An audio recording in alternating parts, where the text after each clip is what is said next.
Hello, everyone, and welcome to our session on supporting students who use AAC. What makes the best communication partner? My name is Renina Joy, and I'm the HRCE AAC Specialist Speech Language Pathologist. And I'm Sheila Tulloch. I'm the AT Specialist for SLC 1 and 6. We're so happy to have you join us today, so let's get started.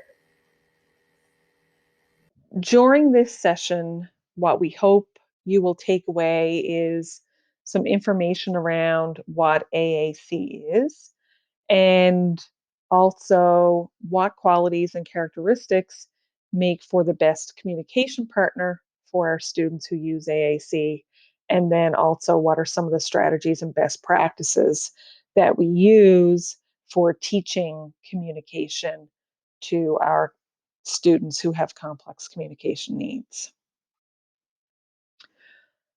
So to get started, let's talk about communication.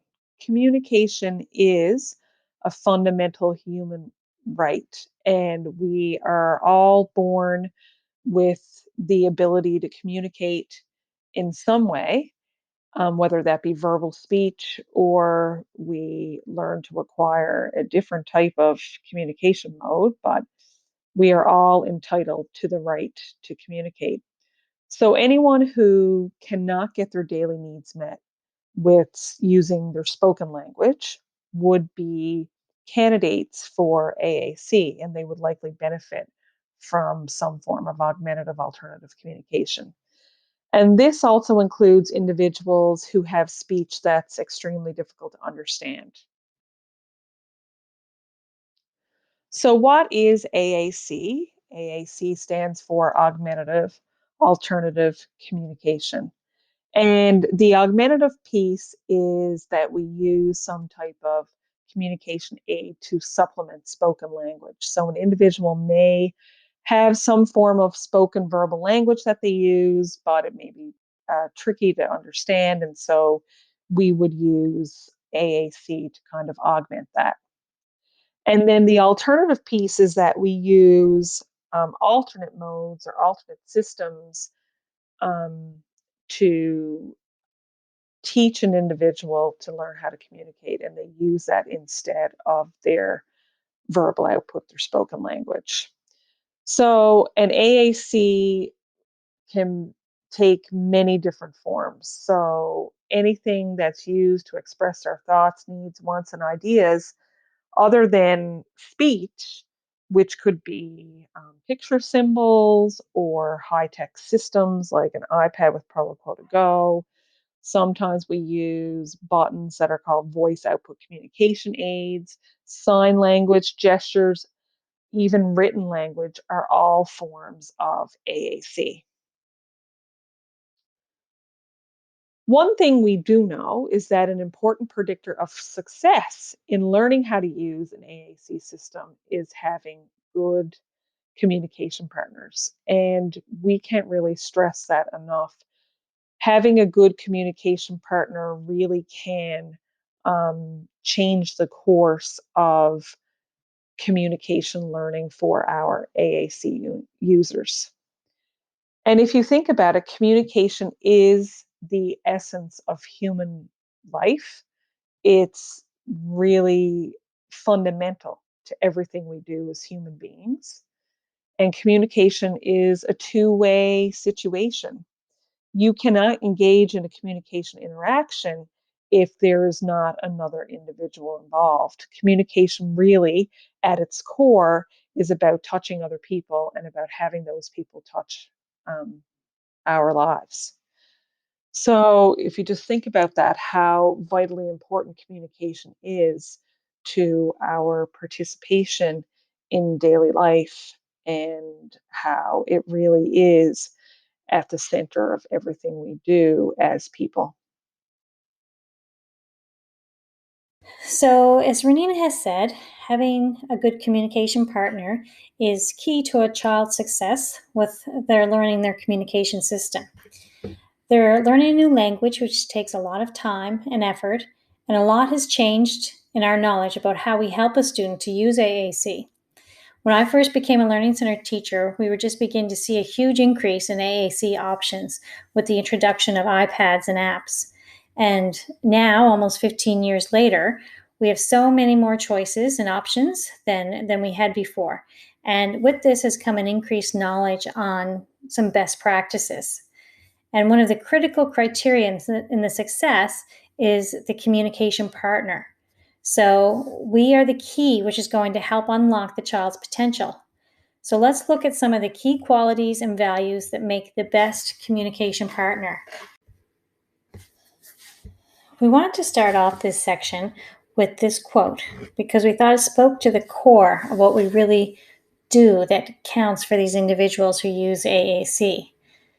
What we think is so fundamentally important and how we respond to all communication attempts and building a relationship with our learners is so vital. As a communication partner, we play a pivotal role in a person's ability to communicate, and so our beliefs and our values are really important.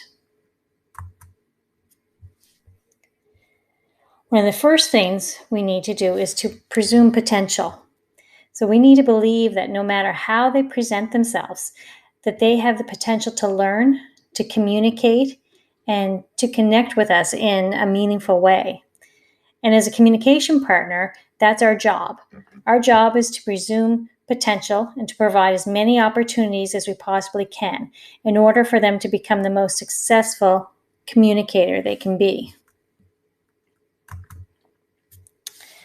And then we also know that persistence and consistency are extremely important qualities. Learning how to use an AAC system and learning how to communicate is very hard. So we need people who are persistent and consistent in their approach, people who are champions for communication, who never give up on the learner or give up on the belief that they have the potential to communicate, and that we engage and use their system regularly throughout the day. And that's how we can show our persistence and consistency to our learner.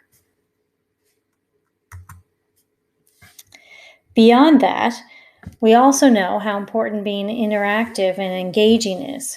Participating in real, authentic, meaningful, and genuine interactions is a must. Using things that are important to the student, whether it's a specific toy or activity that they enjoy, using things that they like and they are motivated by is so important. Communicating at its core, as we mentioned a little bit ago, is really about connecting with others. It's about the interaction and engaging with another person. Those things are so incredibly important. And when we think about it, this quality of interaction and engagement is no different than any other student in a class. When we are designing lessons, one of the fundamental principles should be to make learning meaningful for each student. They need to find a purpose in what they're doing, and the why. For some who find it difficult to communicate, they need to have a reason to put that effort in. They need to want to communicate. And it's up to us to, as a communication partner, to provide that interaction and that engagement so that they want to become involved in the communication process. Is a quality that I think is one of the most important qualities in a great communication partner, and probably one of the hardest to do. Having patience and allowing enough wait time. Think how difficult learning a new language or a skill is, and now think about doing that while you may be in a body that may not work as quickly as others. When it takes maybe longer to process and gather your thoughts and ideas. And then you have to go figure out how to get your body to activate a system. It can take a long time for someone to put all this process together and to be able to even just press a switch or a button.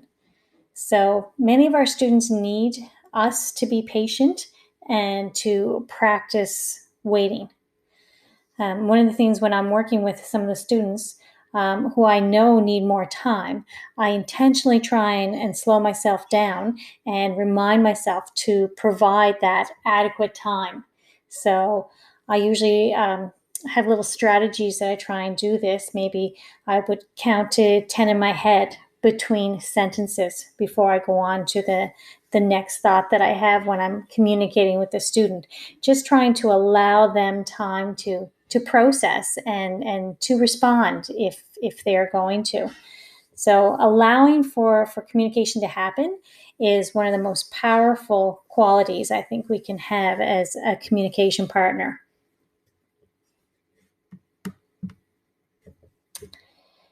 Being someone who actively responds to our AAC learners is also very important. Always watching and looking for communication efforts and then interpreting and responding in a meaningful way where you acknowledge and attribute meaning and expand to what the individual is trying to communicate. So it's about honoring whatever form of communication comes in. You might see them make a gesture or a body movement. Maybe it's a vocalization. We want to acknowledge and attribute meaning and then respond to them using their communication system so that they learn that they are sending messages when they engage in some of these forms of communication.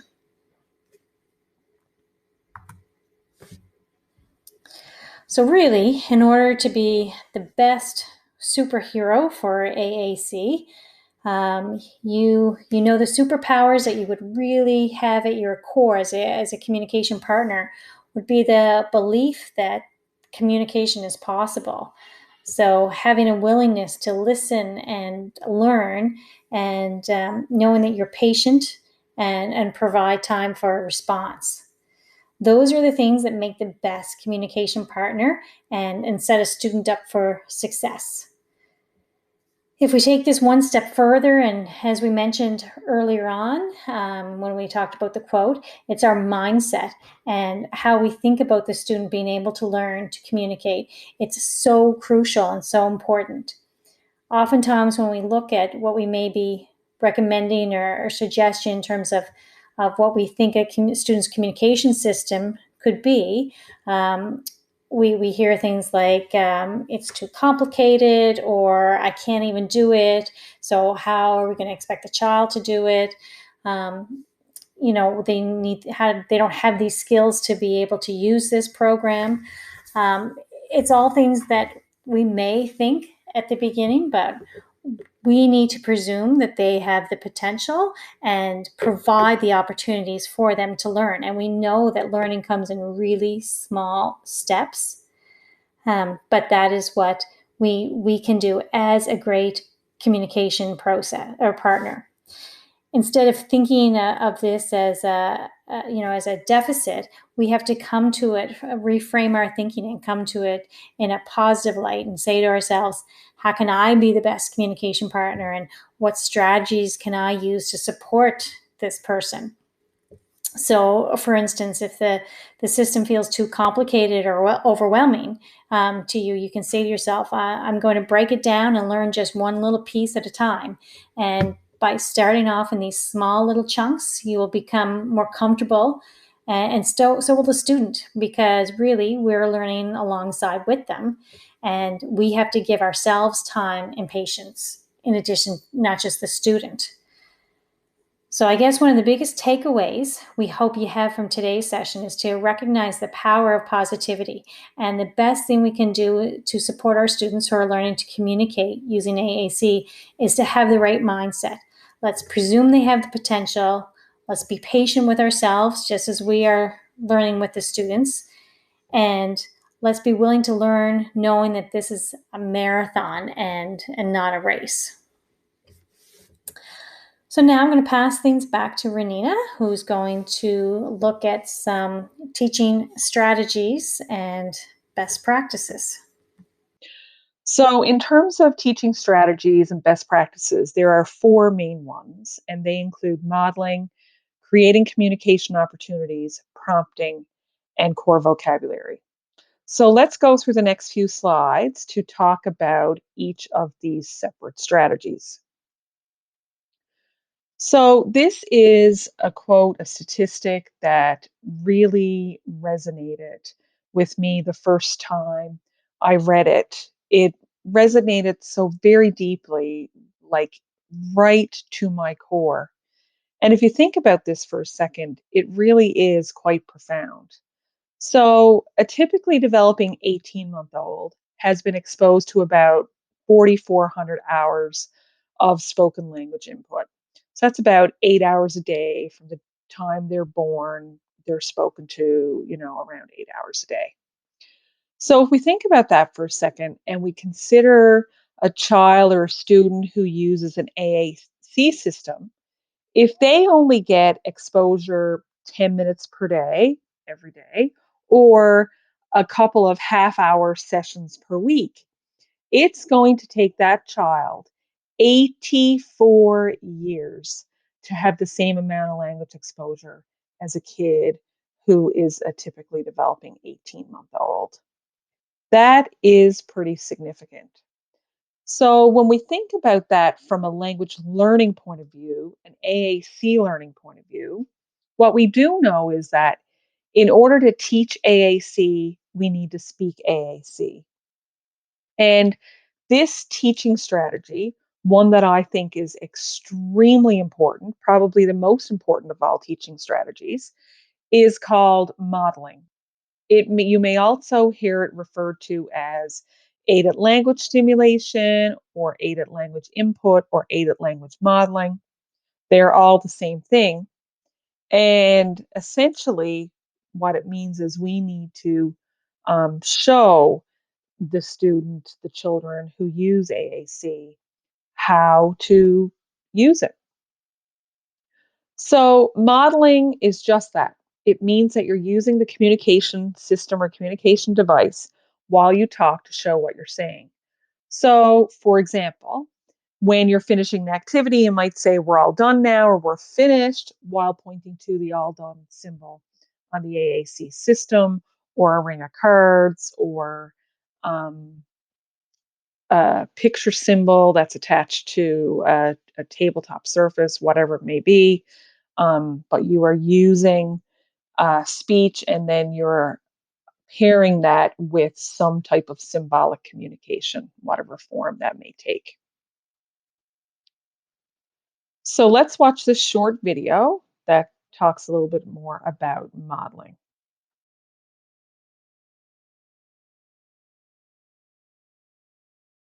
Let's look at the teaching strategies and best practices that we use to support our AAC learners.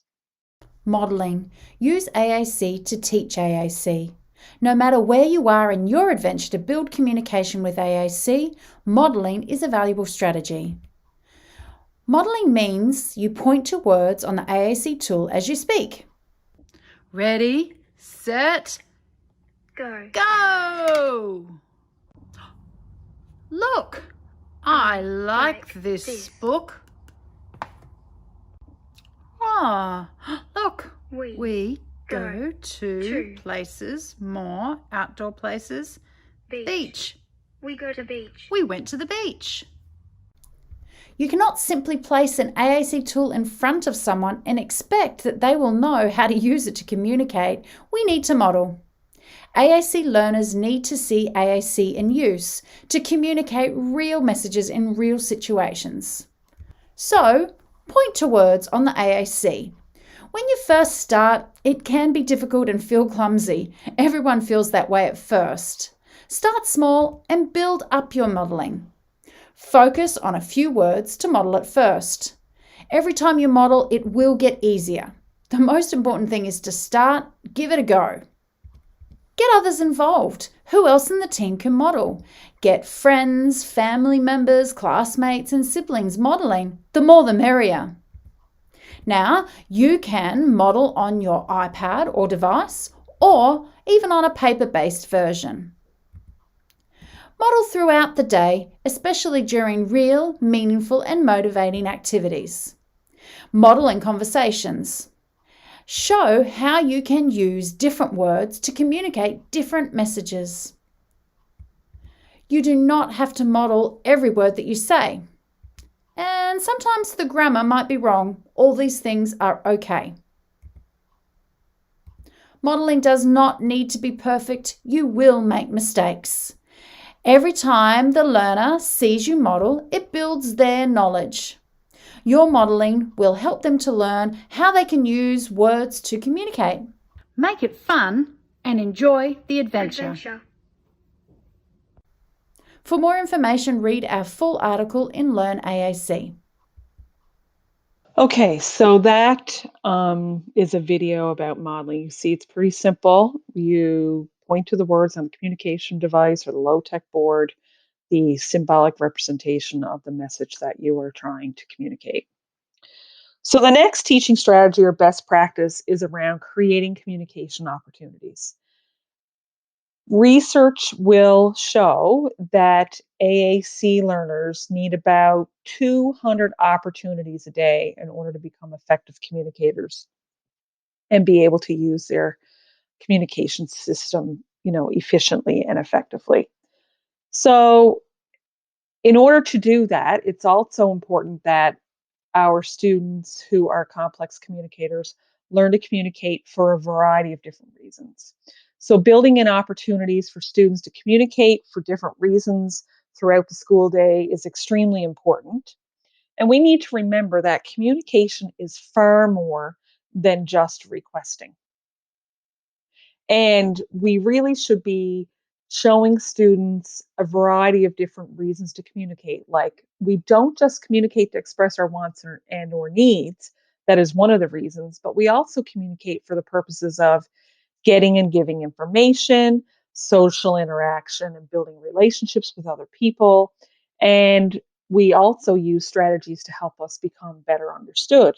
So communication is far more than requesting. And one of the tricky things that we often get stuck in is we get stuck in requesting because it's easy to represent, and the the language that we use in requesting is very concrete. And we'll talk about that in a couple of slides, but um, we need to think about the variety of different reasons we communicate and make sure that we're providing models for all of those reasons throughout the course of the day. So prompting, this is another excellent teaching strategy. And prompting are just cues that are provided to support communication learning. Now, prompting really in the context of communication and communication learning requires extremely careful consideration and a lot of planning around what prompts you're going to use, and then also a plan for how we will get rid of those prompts or how we'll fade them. And we also need to be mindful that if we provide too much prompting, we can create a situation where there's extreme prompt dependence. And that is something that we want to avoid as much as possible. So when you think about prompting, I mean, prompting happens in a number of different teaching circumstances. And if we think about teaching routines, or like a child how to get dressed, dressing themselves, or even how to engage in a particular task or activity, the type of hierarchy we use for that type of teaching is it goes from most to a least prompting hierarchy. So we start with things like hand over hand or full physical prompts, and then go to partial physical prompts and gestural prompts. And we kind of work our way back until we get to the least kind of intrusive prompt. When we look at communication teaching, the prompting is the opposite. So we go from a least to a most hierarchy. So, and we only provide prompts in response to some type of initiation or if the learner has actually done something. And then we start with the most least intrusive prompt that we can provide, which in the case of communication learning is wait time.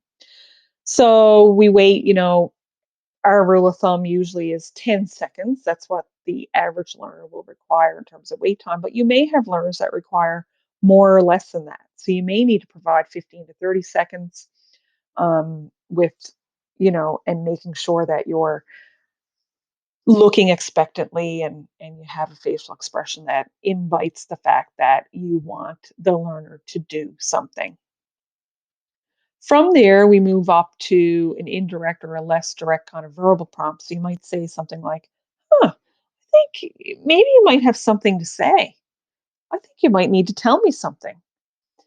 And then beyond that, we move up another step to a gesture or a direct verbal prompt. So I might either point to the device, kind of to give a cue that I want the student to use the device, or I might say something like, I think your talker would really help me understand what you're trying to tell me. Beyond that, we provide direct models. We may show 2 or 3 options that the student could say in order to meet whatever need it is that they're trying to get met at that time or what we think they're going to say. However, we wouldn't expect direct imitation. That's not necessarily required at that level of prompting.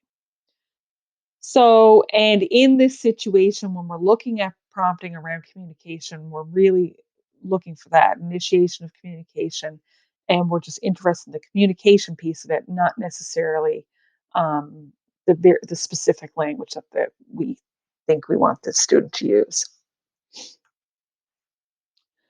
So, this core vocabulary, this fourth best practice or teaching strategy, we talked a bit about this a few minutes ago in relation to requesting and how requesting is very um, easy to teach because there's often a concrete representation for the language and vocabulary that we're using. But research has shown that 80% of the words that we use in everyday communication is actually core vocabulary, and that's about a set of 200 to 400 words that we use in our everyday kind of language in our daily communication with other people and in presentations and in our writing. And what core vocabulary allows us to do is it increases the flexibility of the messages that we can create, that we can communicate. So if you look here, this is a core vocabulary board from Assistifware, the developers of Proloquo Go. And if you look at the vocabulary on this, you can see there in the orange on the left-hand side, there's a lot of pronouns, and then it moves into pink, which are all verbs. And you have a few question words or interrogatives there across the top in white. And underneath that are prepositions in green.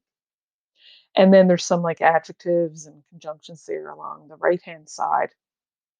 Those words are part of those 200 to 400 words that we use most frequently in our everyday communication. And you can see like words like put or of, and, it, think, all of these words are kind of tricky to teach because they don't really have a concrete representation. And then some of the words have, multiple meanings depending on what context you're using them in. So the only way to really teach the core vocabulary is to provide many, many, many and frequent models using the vocabulary in context and modeling it so that the AAC users can see this type of vocabulary being used. So we're almost at the end here, and we've reviewed a lot. This video is a video we found that really spoke to us, that was something that we thought was really important. As human beings, it is important for us to see ourselves reflected in the society and community in which we live. And this video gives many examples of how AAC can be seen in different environments and with different people. And it's just really, really nice and just something to give you some food for thought. So let's have a look.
So you can see how important it is. We all as human beings, want to feel a sense of belonging, and having our students who use AAC see themselves reflected in their communities and their schools is extremely important. So, just to kind of sum up in terms of what we've talked about in this session, thinking about AAC and being the best communication partner we can possibly be. Really, at the foundation of it all, it's all about building that relationship and having that connection. And so, remembering things like talking to the AAC learner as we would any other kid their age, um, interacting with them like there's someone with something to say and contribute.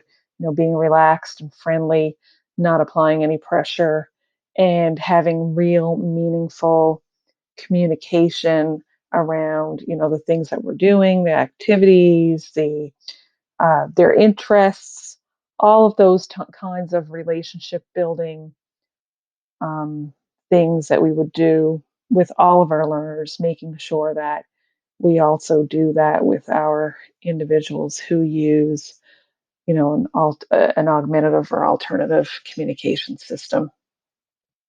So thank you so much for spending this time with us.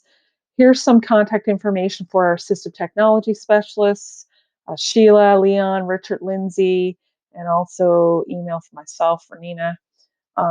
We were extremely happy to present this session to you, and thank you so much for attending and listening.